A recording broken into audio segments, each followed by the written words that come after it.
Welcome, everybody. I am Dawn Gepfer, a chapter member of Sisters in Crime Atlanta, and we are inviting you to Off the Shelf, which is a program that Sisters in Crime Atlanta hosts on a monthly basis, bringing authors and readers together, where we get to know an author a little bit better, get to know about who they are outside of their writing journey, but also about their writing journey and the book stories that they write.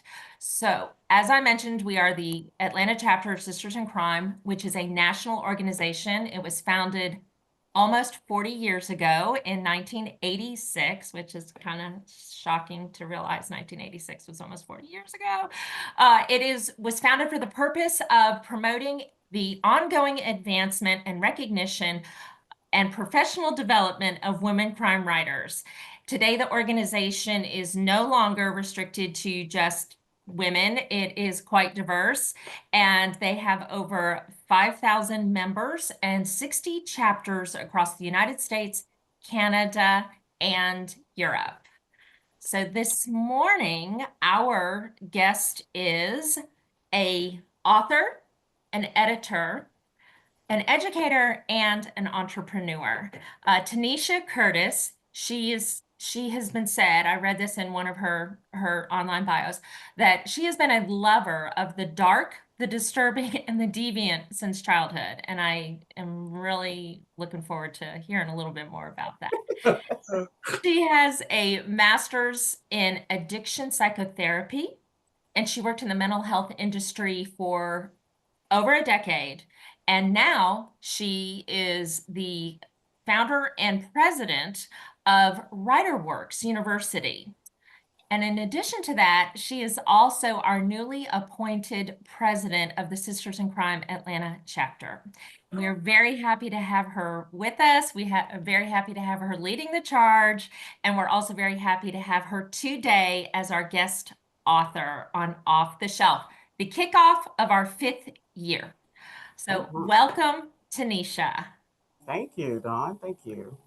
So I always like to start this program by asking our authors to tell us a little bit about themselves, aside from what we can read about you on your book jacket. So I'm going to ask you to go back to the beginning.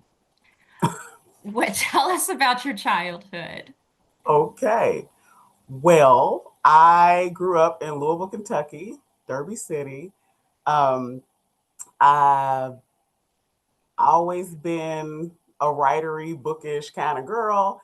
And between my mother, who's been a librarian for longer than I've been alive, or worked in a library, she's um, always been like a book lover. She's just, like I said, I feel like that's a genetic thing. Like that's where I got it from. And then my dad would read to me on a regular basis, like when I was too young to do it myself. And so that, like, you bring those two together, and it was just a disaster waiting to happen. So, so yeah, just the whole time I was growing up, I just loved to write. I loved to read. I loved anything that had to do with storytelling. So like I was really into video games and film, things like that.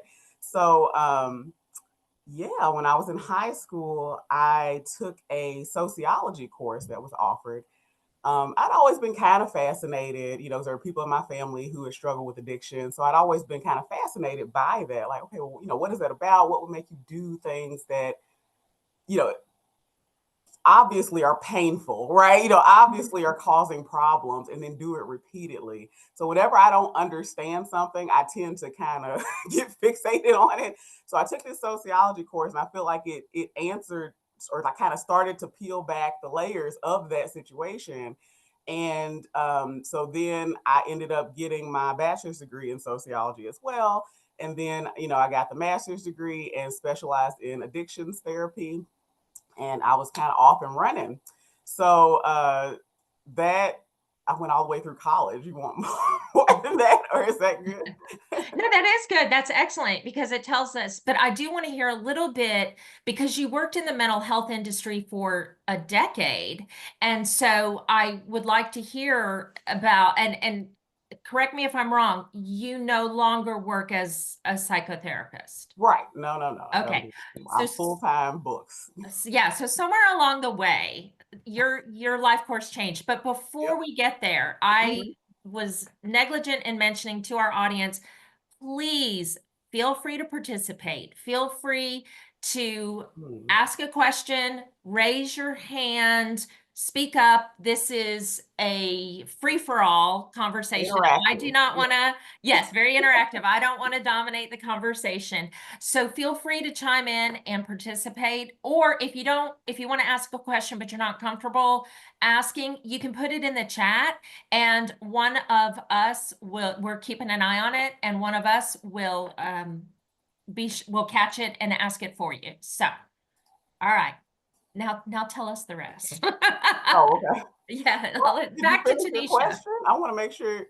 So, so we know that you went through college and you studied something you became very passionate about and had a personal interest in. Mm. And we also know that you worked in the mental health uh, industry for a decade. So let's talk a little bit about what was that like, and then of course the how you ended up making a decision to move out of that field. Well, well, I guess I could have stayed.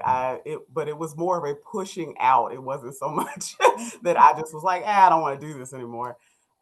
So at least when I was in Kentucky, all right, practicing there was fantastic. It was everything I hoped it would be. Like I was getting to help people, heal, help educate families about the disease, and you know what I mean, all that sort of stuff Mhm. because I had learned all these things about. It. So I was living the dream. So then. Um, I met my husband and he was getting his PhD at UK, which is about 75 miles away.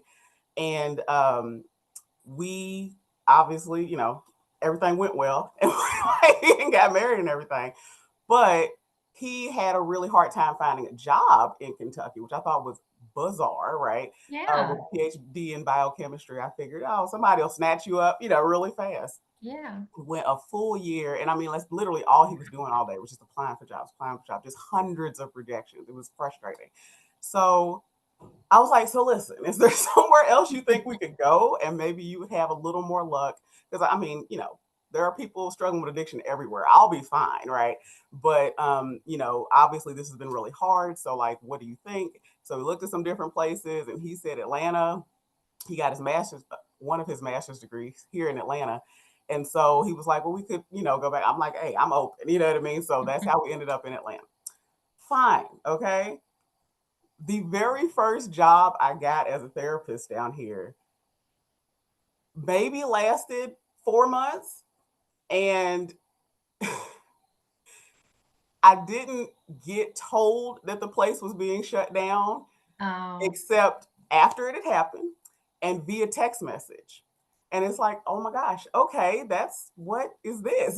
Like it's just like, oh, so much for Southern hospitality, right? And right. I was like, communicating. wow, I had never experienced anything like that. And I'm like, okay. So, and then, we had always been taught that when you end a relationship with a client for their, sake, Mhm. you transition out of that relationship. You don't just stop showing up. You say, hey, here's what's going on. Here are some resources to help continue your care, right? Because it's not like their disease went anywhere. So they still need help. Now, like I said, everywhere that I've ever worked, that's how things go. So when I called my client list to say, hey, this is ending, I'm thinking I'm being redundant, right? Like the facility's already called, and then I'm going to Oh call no. two just kind of as an extra measure. None of my clients, I had at least 15 on my caseload, none of them had been contacted. They had no idea. They were still expecting us to show up. And I'm like, so that was my first hint that maybe, the mental health care wasn't quite what I was used to. I'm going to say it like Mhm. that in Louisville, right? And so I'm like, okay. But I literally, it was just place after place after place. I just kept running into these kinds of issues. And so I'm just like, okay, so it was already a little underwhelming, right? But then one day when I was working at a place where it was an in-home care type of thing, so I would travel to the clients' houses and meet them in their apartments and homes. And so there we have a trio of people to support each client. You had a case manager who helped you with like getting an ID or food stamps or, stuff like that. And then you had me doing the mental health stuff. And then you had a physician for any kind of medical, physical medical care. And I had been working with this physician, for multiple months and everything seemed fine, right? But then I'm literally driving home from a client's house one day, and on the radio, they're announcing that this doctor, okay, has been indicted for selling drugs to our clients. And I'm like, I gotta find something else to do because this is just too much. Like, I don't, I thought we were supposed to be trying to help people, but it's like at every turn, there's some nonsense going on. So, I mean, it wasn't an immediate thing, but like at that point, I started to kind of click over to, okay, I gotta, what else can I do? Right. And I had still been doing editing and, ghostwriting for people and stuff like that, but it was just on the side, just extra income. So that was when I started to make the transition like, okay, well, can I just do this full time? Because Mm. like this is absolutely insane. So that's kind of how that happened. And just, slowly but surely because of course, eventually that place that I was working at with the drug selling doctor got shut down. It was just like, oh my gosh. So I just transitioned over. I think my first week of, you know, being like, okay, this is what I'm going to do. I got 2 clients within the first 7 days, and like I had like a couple $1,000s worth of deposits, and so it was like, oh, okay, this works. I can do this. And of course, it's still fun. I'm still using those same skills because I'm helping people, I'm training them. You know what I mean? So Mhm. I'm like, it's not all that different, I suppose, but in the sense of, like I said, the core element being assisting other people with something that they're trying to accomplish. Mhm. But I just haven't, don't get me wrong, there's still scammers in the publishing world. I'm sure most, writers on the call know that, but it is nowhere near what it was, trying to work in the mental health field Mhm. down here. That was really rough. Well, it's really sad to hear. I'm sure for those of us that, are in Atlanta, it's sad to hear that is was your experience because it sounds like you were really successful in Louisville and then you made a transition here and hopefully things worked out well for your husband. Yes. Job wise. Okay, Right. good. Because my next question was going to be, why did you stay? Why He did got you a job stay? within the first couple weeks of being here. So that Yeah. was a good move. That worked out. But Yeah. yeah. Well, and it sounds like it is a good move overall because of what you've been able to accomplish here in Atlanta. So let's go to your writing life, okay? Because you said that you were helping with, editing and ghostwriting on the side. But Mhm. let's how did you become good at that enough to offer services in editing and ghostwriting? So I'm kind of curious, what came first? A book you wrote and published, Oh, or stepping into this providing. world and Yeah. learning it and then writing a book? Right. No. Okay. So the book came first for sure. I stumbled through it like a lot of people have. Okay. But I actually think that worked out because it gave me the experience of being in that position of like, I have no idea what I'm doing. I'm just gonna try to white knuckle it and see, what I mean, what happens. And I'm able to bring that to every client because the vast majority of our clients are first time authors. Like Mhm. so you really have to hold their hand, be patient, and try to empathize with where they are, where it's like, no, you don't understand. You're saying this word and I don't know what it means. You know what I mean? Type of thing. Whereas I see a lot of people kind of throw a lot of jargon and information at Mhm. newbies and then they wonder why they're still confused. I'm like, well, again, you're not meeting them where they are. You're pretending that they already know, like have this basic knowledge and they don't, Mhm. right? So that was actually really helpful, as painful as it was. But like I said, I have been helping people and being paid to write or teach for a while. So it would have started when I was 16. Yeah, 16. I did a work study program at my high school and I taught grammar to the eighth graders at my school. Oh. So I got a paycheck for that. So it's like, so, and again, that was just following my interest. I still hadn't really wrapped my head around the idea of doing something in like related to sociology or psychology and getting paid for it. Um, that kind of came with my first year of college. But so I had been doing that for a long time. And then like everywhere I worked, were Kroger or, just whatever little job I had, there was usually signage that needed to be edited or emails people wanted me to proofread or, what I mean? Something like that. So I was always that person. So again, I had always been doing it really. It just wasn't like a formal, hey, this is my business, come hire me for such and such. And the first time it really was I just put up an ad on Craigslist and I was like, hey, you need me to write a book for you? And like I said, that's where my first two clients came from. And like I said, it just happened so fast. I was like, oh, okay, well, maybe this will work. So yeah, definitely helping people and serving people came first, then the book, then the formally, like it being my business type of situation. So I want to hear about the first book. No, you don't. Yeah, I do. Um, Is it published? Is it out there? well, yeah, not anymore, but it Okay. was. Okay. And So it it got was, published. yeah. And again, I've always been an indie author, just so we're on the same page. And I mean, people do come to us sometimes for when they're trying to go traditional, but it'll be like, hey, can you do maybe some like copy editing or something like that? I just want to make sure this is as clean as possible before I send it out, or blah blah blah, something like that. But I'm indie, and again, I mostly work with indie authors. So yes, that is my situation. So very early on when KDP was a thing, not KDP at the time, Create Space was a thing. Yes. So no, like that book exists, but it was just a book of poetry. It wasn't anything but it's just, I wanted to go through that process type of situation, and kind of see what that was like. And it was really great. And as far as like, okay, this is easy, it being accessible, something that I didn't have to go jump through a whole lot of hoops to do. Now, again, I needed to learn more about book production, which again, basically that's what I am now as a book production manager, right? So walking people through all the steps and learn a little bit more about, marketing and promotion and stuff like that. But that really wasn't going to happen anyways. Like I told you, I'm shy. So when I put it out there, I was sweating bullets. I was just so nervous, but I did, what I mean? I'm thinking that, oh my God, all these people are going to see it. And you know what I mean? Like I'm so embarrassed and all this type of stuff, but I didn't tell anybody about it. So it's like, how are they going to know, Tenesha? Like, what are you doing? So I think the best I got was I put it up for free for a little while. And there was like maybe 400 or 500 people that downloaded it. But again, because it was free, right? It wasn't like pushing Right. it. So that was cool, but terrifying for like an introverted person like myself. And I'm like, oh God, no. Okay.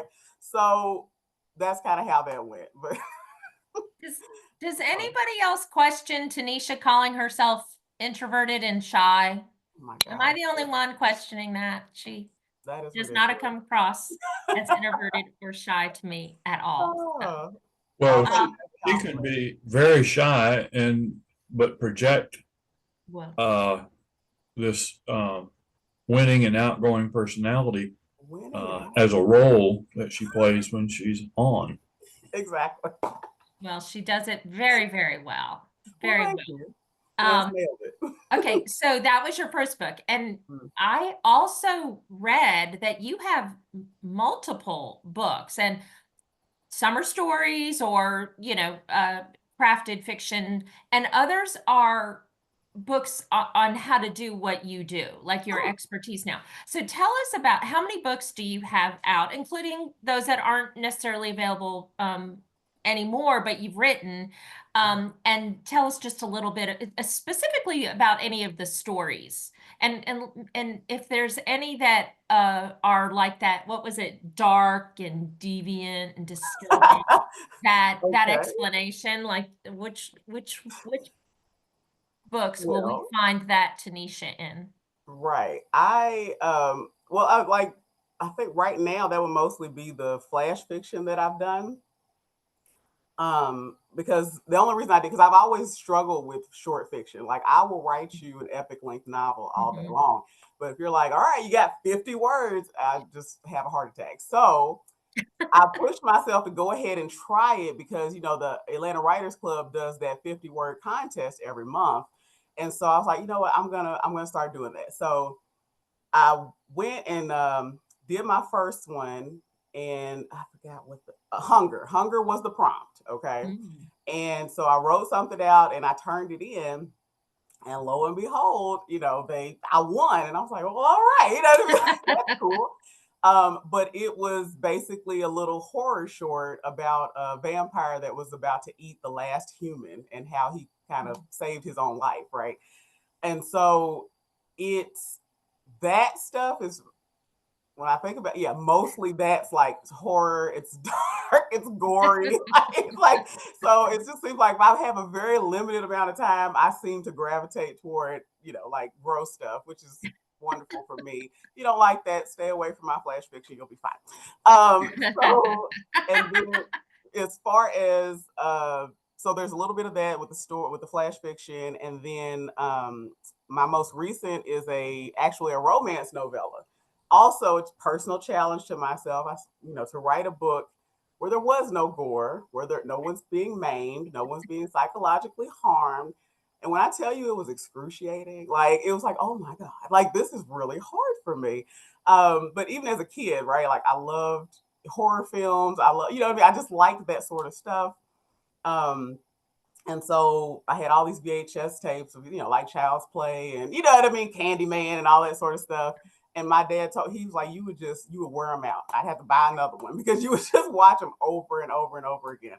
So that was really a challenge, but it seems to be doing okay. People don't like absolutely hate it. Like, it's like, okay, cool. And it's like, it's very short. And it's just about a reader who fell in love with an author when she was young and has had a fan club, an online fan club for him for just that entire time, past 10 years, from 13 to 23. And one day he walks into her store where she works, and she's never met him in person. She's again shy, introverted, right? Likes to be behind the keyboard, and so it's about how they actually end up hooking up, and a relationship develops. And so that's why it's so short. Like a lot of the backstory has been going on for the past decade, basically, and this is kind of the culmination. Like, well, what would happen if somebody, who was that passionate about another person actually met them? Like, how would that work? As far as the writing reference stuff, I mean, because I'm thinking at this point, I'm a little bit over a couple dozen books out, right? And so the writing reference is a chunk of that, the Writerwerx University series, and I'm actually updating all of those this year.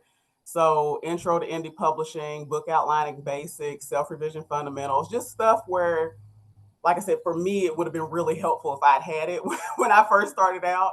And so since I've been through all of those trenches, it's like, okay, I tried to formulate these very simple, very short, straightforward pieces where you could pick it up, probably read it in an afternoon type of situation.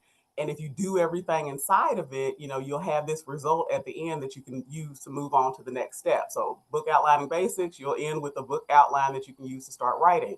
The 12-month manuscript, you'll have the manuscript done at the end, so it just kind of walks you through.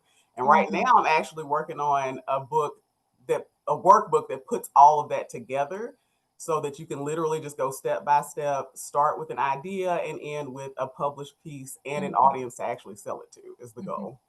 I love it. I love it. I'm looking forward to that. Maybe that's what will finally get me off, writing instead of reading, just only reading to actually writing. Okay. So you are still writing, you still write regularly, and let's talk about the entrepreneur, Tenesha, the entrepreneur. So you've given us a little bit of a story about the start of it. So when did you start it, and did you immediately start it as Writerwerx, or was that a gradual buildup? No, I actually had what was essentially two different businesses. I had Volo Press Books, which helped with the actual services, right? And then I had Writerwerx University, which is basically where I just dumped everything I know about indie publishing onto the site so that people could go there and look at those lessons. So even right now, there's 27 lessons. It starts with a brain board, which again is just that conceptualization, and it ends with, publication. and it just literally walks you through every single step. And all I did though was I just merged them. And I just said, okay, well, this is going to be Writerwerx University, but we still do the services and the education piece. Is kind of how that's worked. What is that website? I'll put it in the chat. Well, really, so getbookhelp.com. Actually, here we go. Wait, let me do it, Dawn, because Okay, I am going to send you to I made a coupon for today. So if you would like half off of any of the books that I have written, if you use that link, getbookhelp.com/OTS for off the shelf, then you can select any of the books I've written and it'll give you half off. So I wanted to do that anyway. So I'm like, well, if she's gonna put it in the chat, I might as well. Yeah, no, that's great. That's great. Thank you for thinking. And it about expires that. tonight though, so you got Get till midnight to busy. use it. Right. Don't procrastinate, anybody. Exactly. Okay, so you started out with the what was the other? There's Writerwerx and Solo press books, yeah. okay, so you really that was the beginning. That was what Yeah. you started with, and then Exactly. you realized, hey, there's this other opportunity, education to educate people. Right, and I was doing both at the same time, and it got a little overwhelming. Right. Just because they were separate, I was like, man, if these were together, you know, like that would be so much easier for me to manage. And so I was like, you know what? Okay, let's just do that. So brought them together, and we're good to go now. Okay. So how long have like when did this start for you? And like how many years have you been an entrepreneur? Well, that's what I'm saying. I mean, at all, again, we could go to 16 technically, right? No, right. But you but know, when you really said, okay, when you gave up the psychotherapy and you said, this is what I'm gonna focus on. What am I, 38? So I guess this would have been going on 10 years ago of like full Wow. time, you know, like, no, this is it type of situation. Yeah, so almost a decade, I'd say. So 10 years as a successful business owner and 24 publications.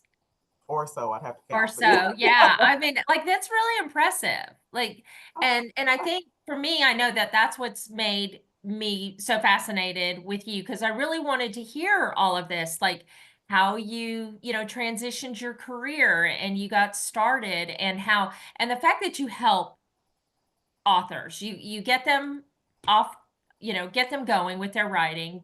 I started to say off the shelf, but that's not quite right. I mean, technically, right? Off the That's the page, point. maybe off the page. Maybe off the page is better to say Right. that. So yeah, so it sounds like, so how do you do it all? Seriously. So it was a progressive build, I'm imagining. Over, but I'm surprised to hear it's only been 10 years because it sounds like this is like a 20-year business. Well, again, just 10 years, what I'm saying, like I said, for like full time, like this is Right. all. Like I said, other times I was just, you know, doing other stuff and this was more on the side is all. So technically, yes, you're still correct. So the main thing is, and I have encouraged a lot of my colleagues to do the same, is partnerships.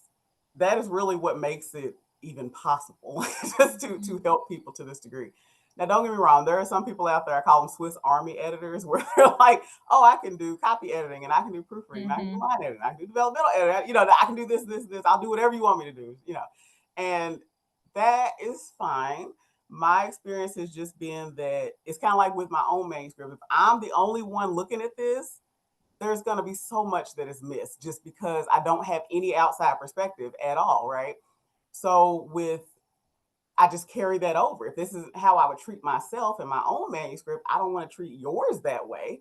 I'm going to do this stuff. Like, I'm a big picture girl. Like, I'm not your copy editor. I'm not, you know, the little detail stuff is tedious to me. And so, but the big picture stuff, as far as like, okay, this character arc, character development, you know, content structure, are you relaying the information in a way that makes it easy for people to absorb and understand, that sort of thing, that's me all day long. So if I want to help people at a high quality anyway, do things like or get things like copy editing, then I feel like, okay, well, I need to partner with somebody who specializes in that. This is how my brain works, but some people's brains works better with the detailed stuff. So I have a team of copy editors. So when we get a project where it's time for copy editing, I can hand it off to them. And that way the customer gets a continuity of care, as we said in psychotherapy, right? So they don't have to hop from person to person, but they're getting a higher level of care because they're getting specialists at each juncture instead of just one person trying to do it all. Because again, it's hard to maintain a higher level of quality when you just got one person trying to do every single aspect of something.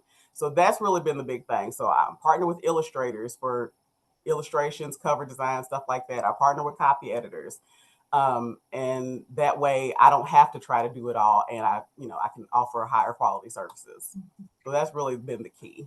So you have these partners that you work with, and are they considered consultants, or are they actual employees? Oh, no. Yeah, no, I don't do employees. That's a lot of work. That is a lot of work. Right. So I partner up with people who are basically like, they already have their established business and everything. It's just kind of like, okay, when I need this service, can you, handle this for me or for my client? But as a client of Writerwerx, is it still under the Writerwerx umbrella, or I'm working with you and then you send me to an illustrator and now I'm working with the illustrator separately, or is I'm still paying you and you're coordinating? Okay. Yes. So Yeah, I like exactly. that. That's what I'm saying. So that's what I'm like. It's a book production manager kind of role where I'm coordinating everything for you. And then that way, like I said, you don't have to go from person to person. Now, again, it's not like you don't know who your illustrator is or, something like that. But it's just, I handle the payment stuff and the scheduling and, the communication and all that. And then that way you don't have to worry about it, right? Like you went to one place and then you got access to all these different professionals is kind of the idea. So if someone felt that they had a specialization in one of these areas and they were interested in being a consultant that you refer, like how would you go about vetting them? Let's just pick one and tell us how you would vet them. Yes, because it's been a wild ride. But so basically, because again, we're doing everything electronically, right? It's all virtual. Okay. So I really, really need you, okay, to be able to pay attention. And I need you to be able to read and follow written instructions. If you can do that, that's 90% of the battle. So usually what I've done in the past is like I would basically put like a little test in the initial communication, and it would be something really simple like send me, I don't know, a picture of your dog, what I mean, just something like that. It's something really simple just to see if you can follow instructions. And so I've just always been amazed at how many people would just bottom out on their very first communication. They did not do, what was in the email. And it was too funny because one guy actually, because I sent the little rejection letter or whatever. Oh, sorry, you didn't meet our standards. And again, this is our first contact. So it's like, I don't have samples. I don't have nothing. You know what I mean? And so he's like, well, how did you reject me? And I said, well, you see right there where it asked you to reply with this information and you didn't. He was like, touche. And I was like, all right, I don't know what to tell you. So it's simple stuff like that because people don't realize that, I see Cindy saying, she said, I don't remember getting that little test, but I must have passed. Cindy is fantastic. So yeah, if you need a copy editor, please hit Cindy up. Like she's amazing. So the that stuff like that, just I need that, right? Because it's just I have too much to do to babysit somebody. You know what I mean? Like I get it. There are some people that are like just starting out, so on and so forth. And again, I do try to be supportive. It's not like I'm just, like this Nurse Hatchet type of situation, and or anything like that. Like I will try to support you however I can, but I think there's just a boundary. There's a difference between doing your job for you and kind of micromanaging you versus being supportive when you actually need some sort of assistance. And there was a lady one time, this one just killed me. So she was on the copy editing team. I sent her the manuscripts and she had about 2 weeks and to do it. And so I just checked in because this would have been her first project with us. And so I just checked in at about a week And I was like, hey, how's everything going? And she tells me that she couldn't open the document. Well, when were you going to tell me this, baby doll? Exactly. It's like, okay. So in that case, it wasn't that she couldn't follow instructions. She had gotten that far, right? But then I guess some people struggle with, confrontation or whatever. And I'm like, okay, what did you think I was going to do? All I was going to do was help you. It's just like, you run into some issues like that, but those are few and far between. Like I said, it's really been really good. And I think, again, that's because I usually work with people who already have their own established, so they know what it's like to run a business, meet deadlines, do customer service, that sort of stuff. Well, I'm chuckling because you have been our president since January 1st. Right. And already I have shown you that I struggle. I struggle with some technology. So I'm like, well, I'll never get a job at writer work because Tenesha is well aware. I couldn't even figure out how to find my menu bar this morning in a Word document. You are so silly. I promise I'm normally not that bad. I don't know what's going on. No, but that's what I'm saying. Like, that's the kind of stuff I would help you with. That would be fine. Like, I get that, but like, just not communicating with me just because, like, that's weird. It's like, okay. So yeah, but it's been a wild ride. But I feel like right now, especially, I have a really solid team in all these different departments, and it's been going really well. So I think between partnering with people and using technology to my advantage. So like Zapier is the love of my life. And for those who don't know, Zapier is an automation system. So it helps make things automatic that otherwise you would have to do manually, essentially. So between like Zapier, MailerLite, just things that will do some of the rote kind of menial stuff for me, that has been just a huge time saver. So yeah, that's pretty much it though.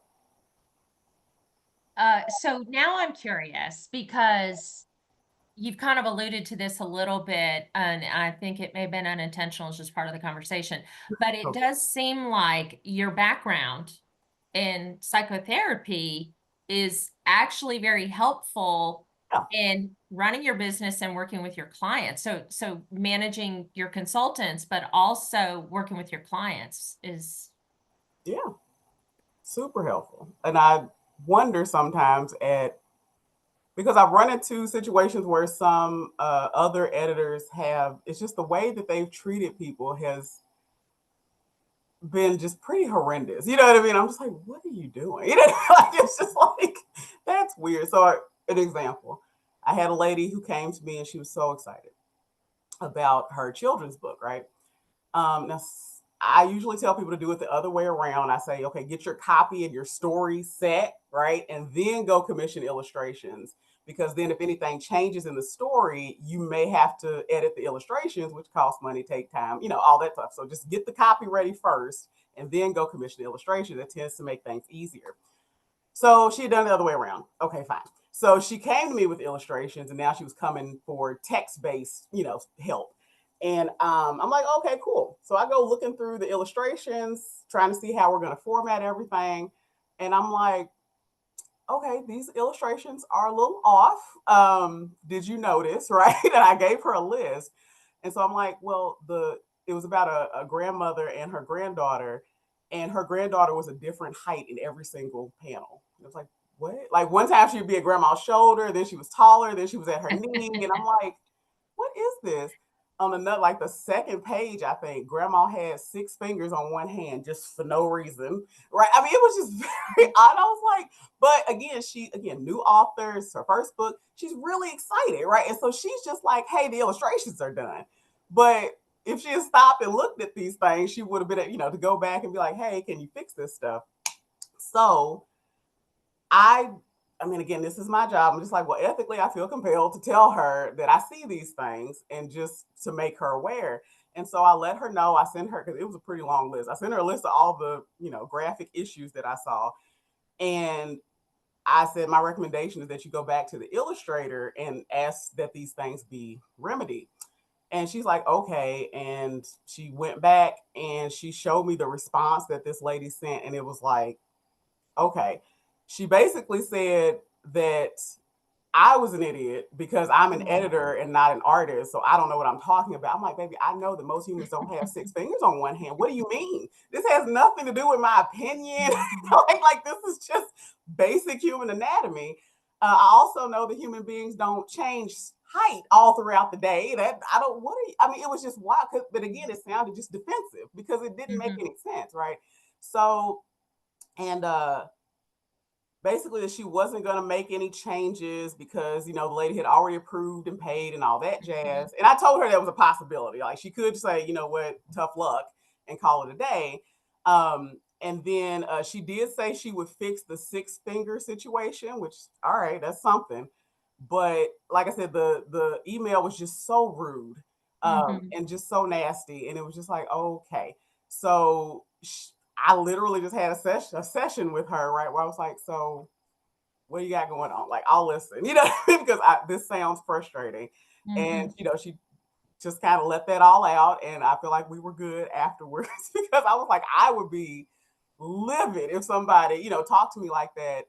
And I'm a customer. I paid you my hard-earned money for a service, you know what I mean? And these are things that in theory, as the artist, why wouldn't you have paid attention to? Why did it take somebody else seeing it for, you know what I mean, it to get pointed out? Like, that's ridiculous. Why did you do it in the first place? Of course. But then, like, even when you're looking at your finished product, if you did, I don't know, maybe she did, maybe she just drew it and, tossed it out to her. But if you're looking at your finished product and you see these things, why wouldn't you change it? I mean, why wouldn't you do your best to give me the highest quality that you could, basically?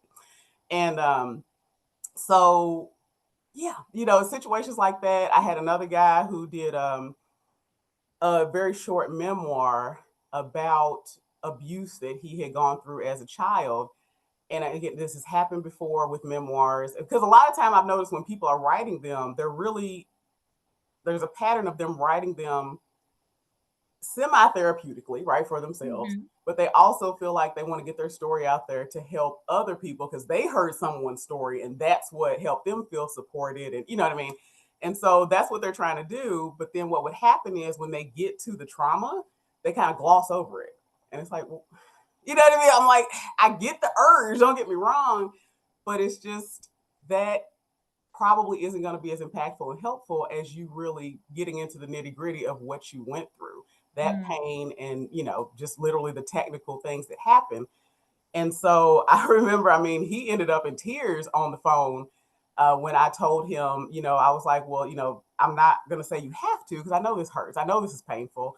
But if you're telling me that your goal, right, is to inspire other people who have been through the same thing, then it's probably going to be helpful for you to sit with this moment a little bit and give us a little bit more. So, what do you want to do? And he's like, I could tell that I really just glossed over it. And he starts crying and telling me about it and all this. I said, okay, well, I'll try to help you kind of, weave some of this in, some of these details. And so, yeah, I don't know necessarily how I would handle that if I didn't have the training, right, to do things like that without making people feel awkward, or you know what I mean? Like it could go really badly. I could definitely see that if somebody was trying to do something like that and they didn't, and they just didn't have the skills. Well, also, like the story that you shared about the woman writing about the grandmother and the granddaughter. Mhm.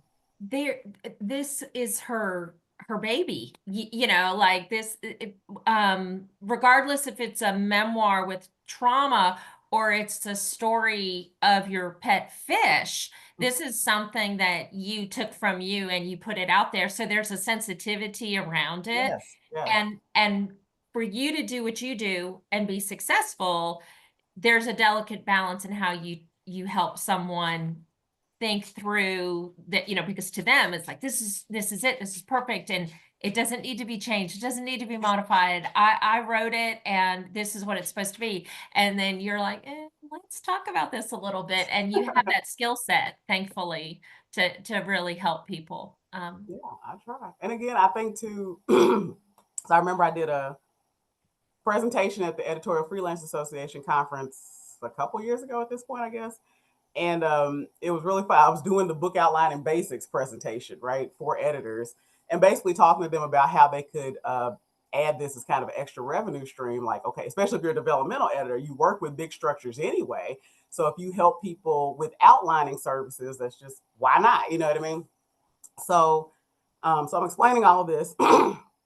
And one lady asked a really good question. She was like, okay, so let's say that I have a client, I explain this whole outlining process to them and how it can be beneficial to them, especially if you've already seen the manuscript. Like, that's when it's like, this manuscript is so disorganized, so rough. Just go back for a second and just do an outline, just a quick sketch. What were you trying to do? Right. And then we can kind of match the two up. Right. So she said, well, what if I'm explaining this to someone and they say they don't want to do it, right? Like, how do I make them do it? Those were her words. And I said, how do you make them do it? And I said, okay, you don't. Is my answer, right? And I ran into this in the addictions field as well, where it's like, some people felt like it really was their job and responsibility to force people to do things. And I'm like, I don't think so. I mean, maybe I'm wrong, but I don't think that's what we're here for. My goal is to help you achieve your goals, right? So you say you want your children back. Okay. So how can we accomplish that? Well, the judge said I got to do X, Y, and Z. All right. So how do we get X done? How do we get Y? I mean, that's it. That's all I'm doing, right? But if you tell me that your goal is to go back out and have a drink, it's like, okay, so why are you here? You know what I mean? Like, because I promise you, there's a line of people out there waiting to get help. So help me understand, why you're in this space, what's going on, so that we can make sure you're wherever you need to be. So it's very similar or that's the approach I bring to the publishing process, where I'm like, well, what are your goals? Because there are people who hire me and don't listen to me. It's a little wild, because I don't know why I would pay money to not listen to somebody, but okay. And they hire me, they pay me to do things like manuscript evaluations or alpha reading or whatever. And you can see that they just ignored every single note, or maybe they didn't even read the evaluation. I don't know, but none of my suggestions were taken. So it's like, all right, fine. And then what's so odd is this: every now and again, somebody will come back and they'll be like, so that didn't work. And I'm like, I can understand that. You know what I mean? Like, just, you want to try it again? Like, just like, right? Because it's like, again, I'm not your enemy, right? And I get the defensiveness, right? Like you said, it's your baby, it's your heart. I get it. But the whole idea of partnering with somebody who's already achieved what you're trying to accomplish is so that you can avoid some of the pitfalls, so you can get updated guidance on how to navigate this whole situation. And that includes the structure of your piece and, all the little grooming steps that it goes through. But yeah, I mean, you just run into those people sometimes who are just like, nope, I wrote it. This is the first draft. It's fantastic. It's going on the shelf. And I'm like, good luck with that. You know what I mean? I love that. It's going on the shelf, may not be coming off the shelf, right? Right. Maybe not. Right. We'll see if it comes off that shelf. So, well, I know this is hard to believe, but we are already getting close to the end of the hour. And I feel like there's still so much we could talk about.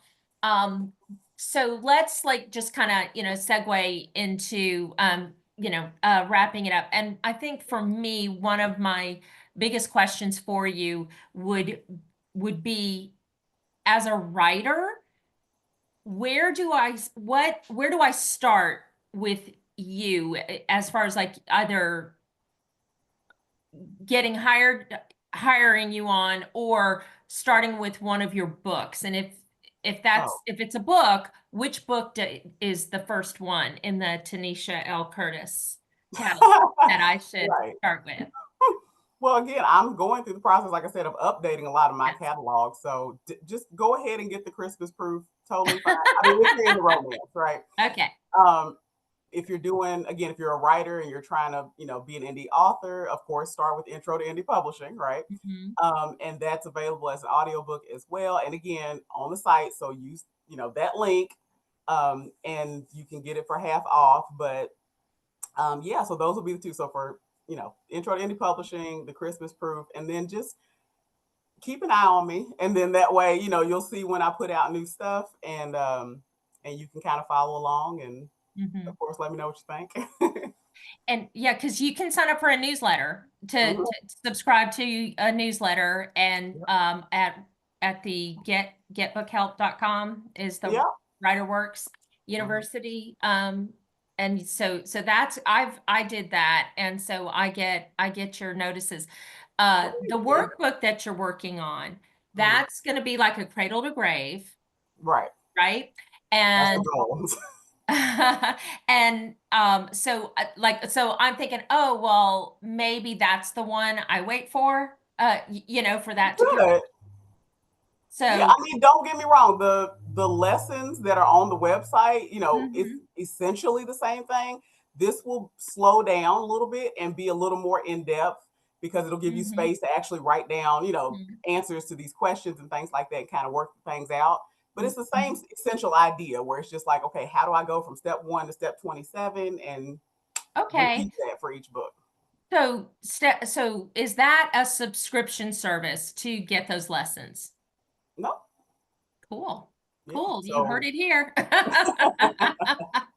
So if you go to getbookhelp.com, it literally says, like classes and, it has free lessons right there. So Oh, that's that's it. great, Tanisha. That's wonderful. And one of the things that I noticed, and I know you're aware of this, but your initials, TLC, tender loving care, It that is. fits you so well. It fits you in your chosen career, Okay. initially your what you thought you were going to do, and it has transitioned now into this tender loving care towards authors and helping them get started. I think it's amazing. It's your destiny, I think. Well, thank you. Just those initials alone tell so much about you. So one of the programs that Sisters in Crime Atlanta offers is a monthly reader gathering where we join by Zoom and we talk about the books that we've read and how we like them, and we give an assessment of them. And it is called Murder by the Book. Hmm. And so, as we're going to ask you, Tanisha, to share a favorite book that you have read. It doesn't have to be something you just read, but a book that you really enjoyed and you would recommend to fellow readers. Okay. Well, I usually just do recents anyway because it's hard to pick favorites. Um, Mhm. so what did I just read? None of This Is True by, was it Lisa Jewell? Is that her name? I I think. think so. Yeah. Yeah. I think that's That mhm. was a wild ride. Like That's it. wow, like with all the psychological stuff in it. So if you Mhm. like that sort of mystery and there's murder and there's I wouldn't say so much. It was, I don't know if it's, oh, it may be fast paced enough to be considered like a thriller, I guess. But Mhm. the psychology behind it was really what fascinated me the most. So I would definitely check that out if you're into that sort of thing. Is she the British author? There's so many I believe Lisas so. in I this know, right? genre. I confuse them, but I think Yeah. Lisa Jewell's the British. Was it? Well, it was set in, yeah, exactly. It Yeah. was set in the UK. So yeah, Yeah. I'm Yeah. pretty I've sure. read some things by her that, and I really did like them. So I wrote Okay. that one down. That So, was my first one by her. So do you think you'll read her again? You'll read oh, more? absolutely. Absolutely. Like, yeah, that was really, I was like, oh my goodness, it just got more and more wild. Like, oh, thanks, Cindy. Cindy just put the the blurb in the chat. Like it was a wild ride for sure, for sure. But it's exactly the kind of stuff that I might write, where it's just like, ugh, I just love it. Exploring those kind of dark and twisted places Mhm. in the human psyche is just right up my alley. It right up your alley for sure. Cindy, yes, thank you for posting that. Okay, so let's in order to be on time, we're going to start to close this out. I want to let everybody know about number one, I put the Sisters in Crime website in the chat, and it's sistersincrimeatlanta.com. Spell it all out, all one word.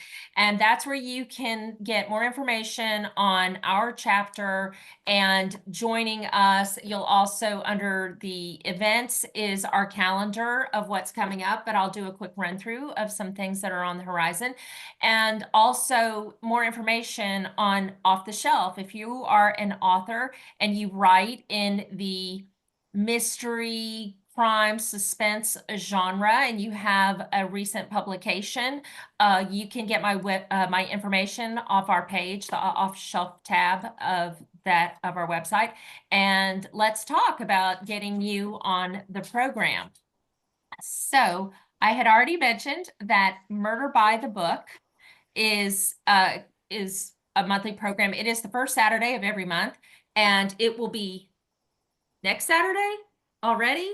Wow. Wow, Yes, it is. Yeah. February 1st at February 10 o'clock by Zoom. Charlie, I thought you were saying something. Sorry about that.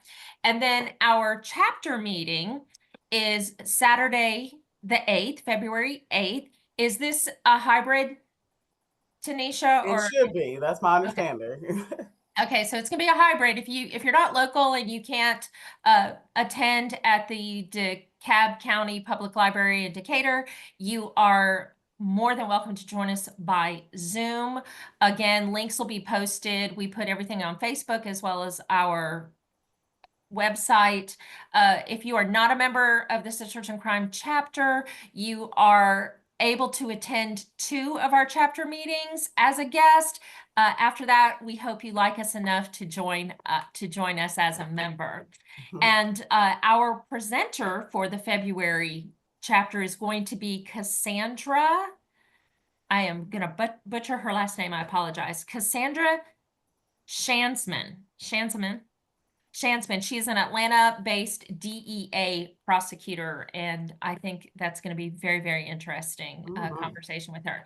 And then next month's Off the Shelf is with another chapter member. I'm very excited to talk with her. It is Anne Michelle Harris. She has written a debut novel that was recently published, and we get to talk with her about that and her writing journey and learn all about who she is beyond her book jacket. And as I mentioned, we'd love to increase our membership of the chapter. Check us out, and we hope you will consider joining us if you are not already a member. Please do. All right. So thank you, Tenesha. I hope everybody enjoys their Saturday. I hope it's beautiful wherever you are. Right. Thanks, Tenesha. Yeah, thank y'all. This was fun. Thanks, Tenesha. No problem. So Angela, will you